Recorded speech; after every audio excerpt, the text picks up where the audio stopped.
मित्रों, बसंत गुरु जी का प्रणाम। आज की हम चर्चा शुरू करें उससे पहले आइए कमर सीधी करके बैठिए, दोनों आंखें बंद कीजिए।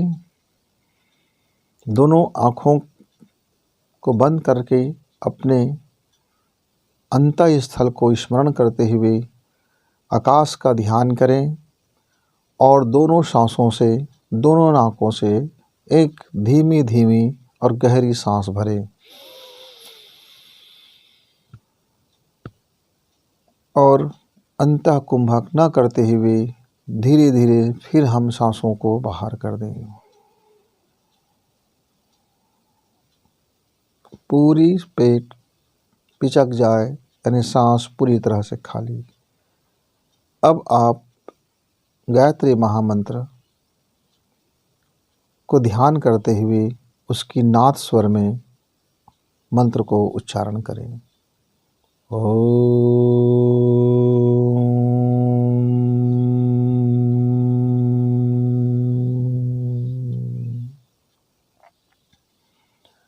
भूर्भुवः स्वः।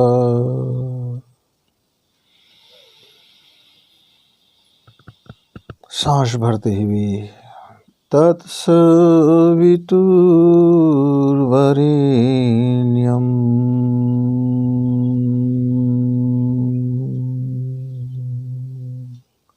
पूरी तरह से सांस खाली करते हुए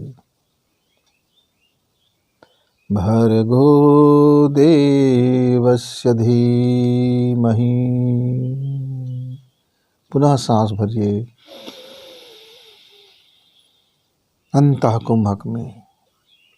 भर्गो देवस्य धीमहि धियो यो नः प्रचोदयात्।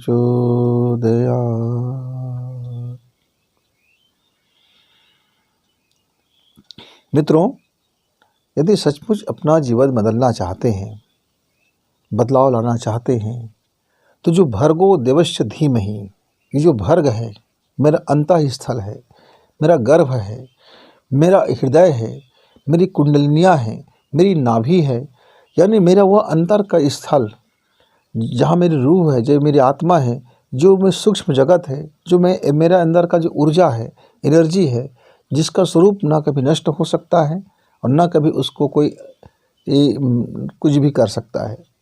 तो मेरे उस चैतन्य स्वरूप, मेरे उस चैतन्यता में जब तक मेरी वहाँ बदलाव नहीं होगा मित्र, मेरी यह जो शरीर है, यह जो मेरा 5 तत्वों का शरीर है, ये जो हाड़ मांस का शरीर है, ये जो दिखने की वाले शरीर है, जिसको आप लोग को अनुभव कहते हैं, महसूस कहते हैं, ये सिर्फ एक मस्तिष्क की दायरा है। जब आप खुशी महसूस करते हैं, दुख महसूस करते हैं, लाभ महसूस करते हैं, हानि महसूस करते हैं, कि मस्तिष्क का अपना एक गुणा भाग है। मस्तिष्क के अंदर में चलने वाली यह एक संसार है।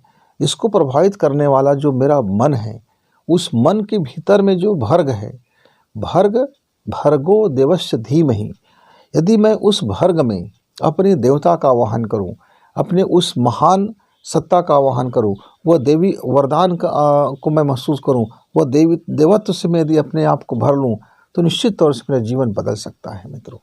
लेकिन होता क्या है, हम चाहते हैं कि हम जीवन में बदलाव लाएं, पर एक दूसरी तरफ यह भी चाहते हैं कि हम अपने ढर्रा को न बदलें, हम अपनी सोच को न बदलें, हम अपनी जीवन शैली को न बदलें।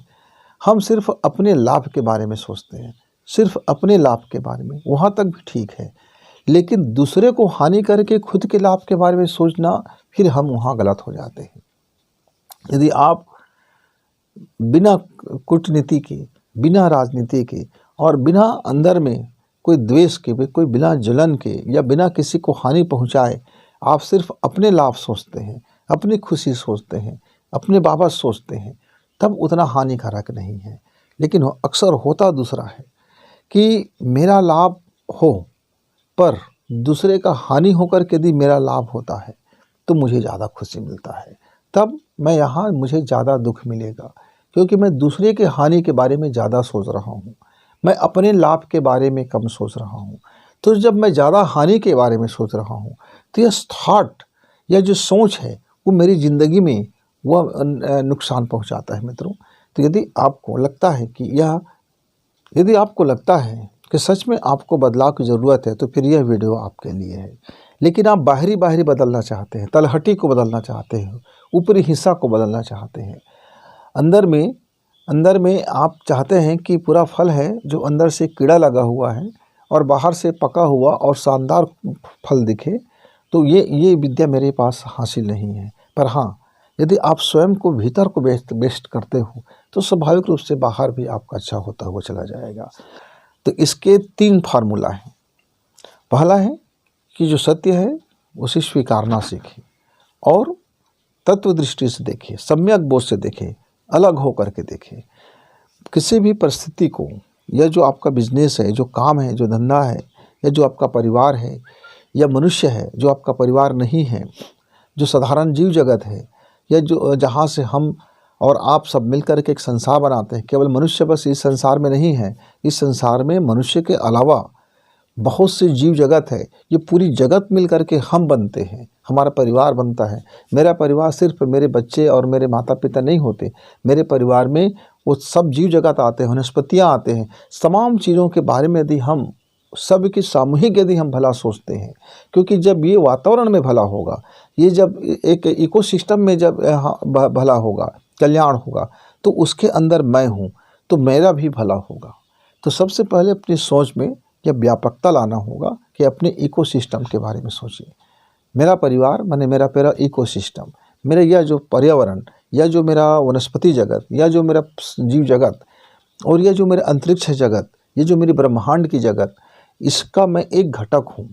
और घटक होने के नाते मुझको अपने पूरी बिल्डिंग के बारे में सोचना होगा। मसलन आपके पास एक मकान है और हर ईंट यह सोच करके अलग हो जाएगा कि मुझको इस ईंट में, इस दीवार में चुने नहीं रहना है, मुझको अलग हो जाना है, स्वतंत्र हो जाना है, मेरा कोई मतलब नहीं, यह मकान टूटे के रहे के जाए, मेरा भला हो। तो एक एक करके ईंट निकलता जाएगा और यह जो मकान है वो धराशायी होकर के गिर जाएगा। उसके बाद क्या होगा, उस ईंट का भी अस्तित्व नहीं रह जाएगा, क्योंकि एक अकेला ईंट पूरा बिल्डिंग्स नहीं बनते, पूरे मकान नहीं बनते। एक अकेला ईंट कहीं भी खपत हो सकता है कि टूट जाए, कुछ भी हो जाए, एक अकेले ईंट का भी कोई अस्तित्व नहीं है। लेकिन आप देखते होंगे जब दीवारों की चुनाई होती है तो कई जगह क्रैक ना हो, इससे बचने के लिए, ज्वाइंट ना आए, इसके बचने के लिए कई बार ईंटों को तोड़ा जाता है, जिसको हम रोड़ी बोलते हैं। तो कई बार वह रोड़ी भी इतने काम के होते हैं कि एक जो पूरा ईंट है उससे ज़्यादा उसका उपयोगिता आ जाती है, उस टुकड़े का, उस ईंट के छोटे से भाग का। तो पूरे दीवार में, पूरे मकान में जितना एक ईंट का महत्व है, उतना ही महत्व उस छोटे से टुकड़े का भी हो जाता है। ऐसे जीवन मित्र, मेरे विचार में, मेरे सम्यक विचार में जितना रहन सहन, आचार विचार, आहार विहार, खान पान और परवरिश का महत्व है, धर्मशास्त्र का महत्व है, जीवन शैली का महत्व है, हम किस तरह से अर्थ उपार्जन करते हैं उसका महत्व है, उसी तरह से मेरे जीवन के अंग में छोटे छोटे घटक, जैसे मैं चीज़ों को कैसे सोचता हूँ, मैं कैसे महसूस करता हूँ, मेरा अपना क्या दृष्टिकोण है जीवन के बाबत, जगत के बाबत, ईश्वर के बाबत और अपने स्वयं के बाबत। यदि मैं ईश्वर को जानता हूँ या मानता हूँ, या मैं आस्था है मेरा, तो कण कण में जब परमेश्वर है, तब आप ऐसे कैसे सोच सकते हो कि जिस कण के बारे में आप दूसरे व्यवहार कर रहे हो उसमें परमेश्वर नहीं है। मान लीजिए आपने एक व्यक्ति का नुकसान किया, बेईमानी किया, धोखा किया, चीटिंग किया, और आप उसी क्षण अपने पूजा कमरे में जा कर के भगवान से प्रार्थना करते हो कि हे सर्वव्यापी ईश्वर, आप मेरी विनती सुन लीजिए। तो अभी आप अपने ईश्वर के बारे में नहीं जानते हो, या अपने ईश्वर को आप नहीं मानते हो, सिर्फ एक छलावा करते हो, एक धोखा करते हो। यदि आपको पता है कि आपका ईश्वर सर्वव्यापी है, तो आपका व्यवहार में उतरनी चाहिए मित्रों। पर यही हम बदलाव नहीं कर सकते, जिसके कारण से जीवन में कई तरह से दुख तकलीफें और हमारा वास्तविक विकास नहीं होता है। मेरे मित्रों ने कहते हैं कि हम वास्तविक बदलाव चाहते हैं गुरुदेव। कोई कहते हैं गुरुजी हम वास्तविक बदलाव चाहते हैं, कोई कहते हैं भैया हम वास्तविक बदलाव चाहते हैं, कोई कहते हैं कि गुरुजी आदरणीय सर जी हम बदलाव चाहते हैं। कोई बीमार से ग्रसित है, कोई मानसिक रोग से ग्रसित है, कोई शारीरिक रोग से ग्रसित है, और कोई अंतःस्थल से ग्रसित है, मान्यता से ग्रसित है, परंपरा से ग्रसित है, बहुत सारे छोटे छोटे अवांछनीय बीमारियों से ग्रसित है।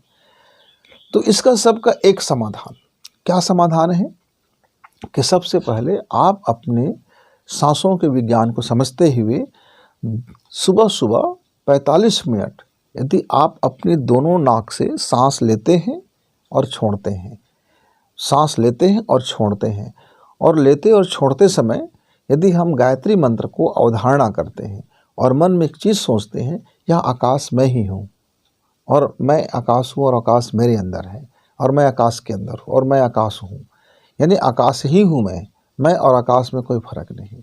ये गायत्री मंत्र मैं ही हूँ और मेरे अंदर एक गायत्री मंत्र है। यदि इस भाव को हम प्रबलता से महसूस करें, अपने रोम रोम में महसूस करें, और हम दोनों नासिका से, दोनों नथुने से सांस धीरे धीरे छोड़ें और धीरे धीरे लें, और आंख बंद करके हम उस आदित्य को, उस सूरज की पहली किरण को अपने जीवन में उतरते हुए महसूस करें। मित्रों, यदि आप इस तरह से 24 दिन तक आप लगातार कंटिन्यू सुबह शाम रोज़ 45 मिनट करते हैं, और उसके बाद से जो अवधारणा आप बनाएंगे, यानी जो एक मानसिक डायग्राम बनाएंगे अपने जीवन के बारे में कि आपके घर में कैसे खुशी आनी चाहिए, कैसे प्रेम हो, किस तरह से आप अपना बिजनेस करेंगे, किस तरह से लोगों की भलाई करेंगे, किस तरह से लोगों का कल्याण करेंगे, किस तरह के आपके जीवन में खुशी हो, कैसे आपका शरीर स्वस्थ होने के बाद इसका उपयोग करेंगे, एक कंप्लीट आप एक स्टोरी बनाएंगे अपने जीवन के बाबत, और उस स्टोरी को याद करके आप ध्यानस्थ हो जाइए और इस तरह से प्राणायाम आप 45 मिनट का कीजिए। यानी कि फिर आपका 1.5 घंटा का वक्त लगेगा 45 मिनट प्राणायाम करने का, और उसके बाद 45 मिनट शवासन में जा कर के उस ध्यान को, उस महसूस को भरने का, जो एक आपने स्टोरी बना रखी है।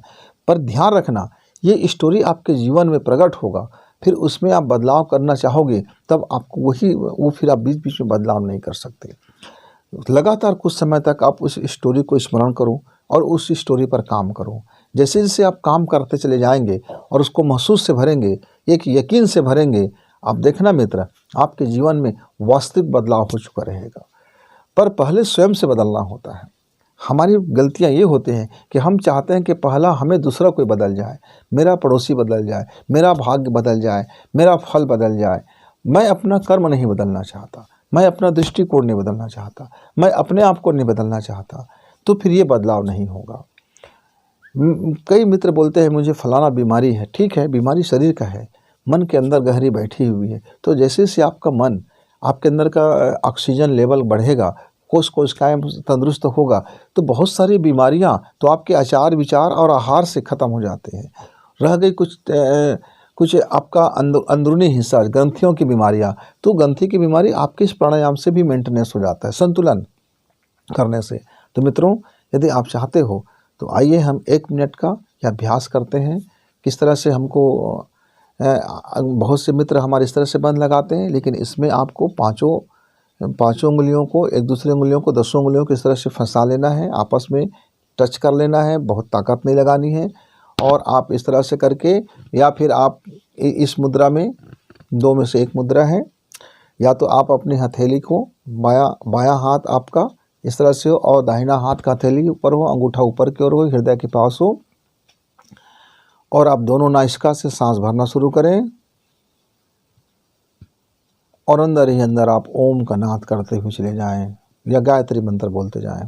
ओम भूर्भुवः स्वः तत्सवितुर्वरेण्यं भर्गो देवस्य धीमहि धियो यो नः प्रचोदयात्। भर्गो देवस्य धीमहि धियो यो नः प्रचोदयात्। भर्गो देवस्य धीमहि धियो यो नः प्रचोदयात्। इस तरह से करके एक गहरी सांस, और कुंभक चुपचाप सुने। उस कुंभक के अंदर में जो भी आपने मंत्र बोला है वो आपके रोम रोम में, आपके अंतःस्थल से आपको सुनाई देगा। उसे सुनने का प्रयास करें, और जब पूरी तरह से सांस अकबक हो जाए तो धीरे धीरे दोनों नासिका से ही सांस बाहर आने दीजिए। फिर से आप मंत्र का उच्चारण करें।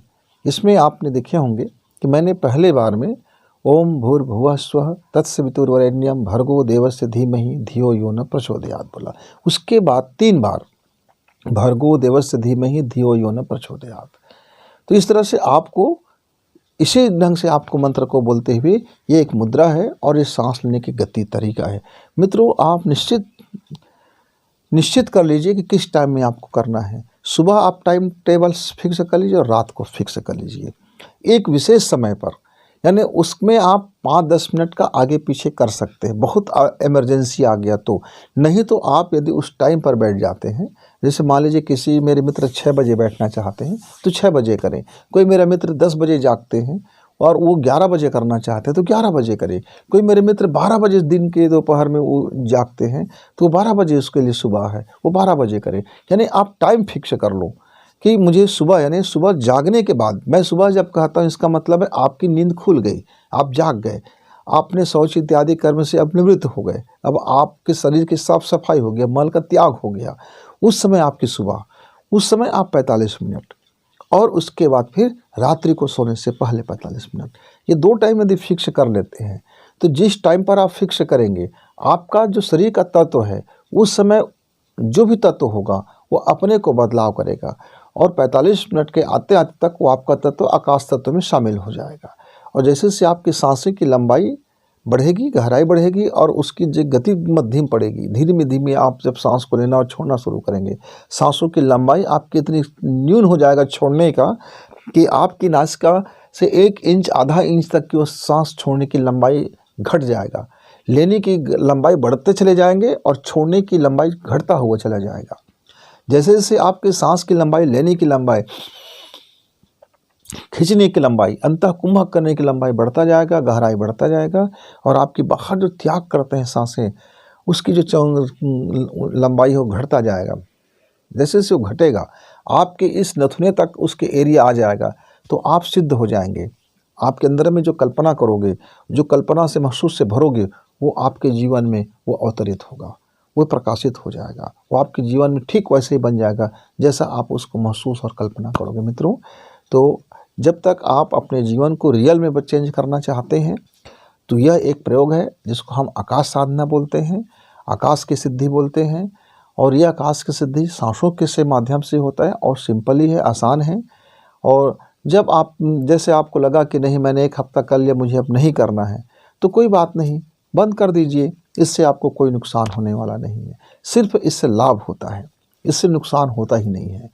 इस प्राणायाम को करने से, इस ध्यान को करने से लाभ होता है। लेकिन जब तक का 24 दिन तक का यह प्राणायाम ना कर लो, यह सांसों की गति स्थिर ना कर लो, तब तक अपने मन में कोई स्टोरी ना लाएं, अपने जीवन के बाबत कोई स्टोरी ना लाएं।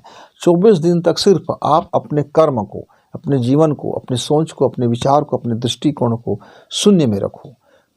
किसी भी प्रकार का उसमें कोई स्टोरी मत बनाइए, कोई सोच मत बनाइए, कोई डिजाइन मत बनाइए, कोई दृष्टिकोण मत बनाइए, कोई मस्तिष्क में कोई केमिकल लोचा मत लाइए। यह 24 दिन तक का शून्य में आपको ध्यान करना होगा, शून्य अवस्था में, शून्य समझ, शून्य तरह आप शून्यता से भरना होगा। तब जा कर के जो स्टोरी बनाओगे फिर वो आपके जीवन में बदलाव लाएगा। मित्रों, तो आप इसका प्रयोग करने की तैयारी करें। तब तक गुरु जी को विदा, नमस्कार।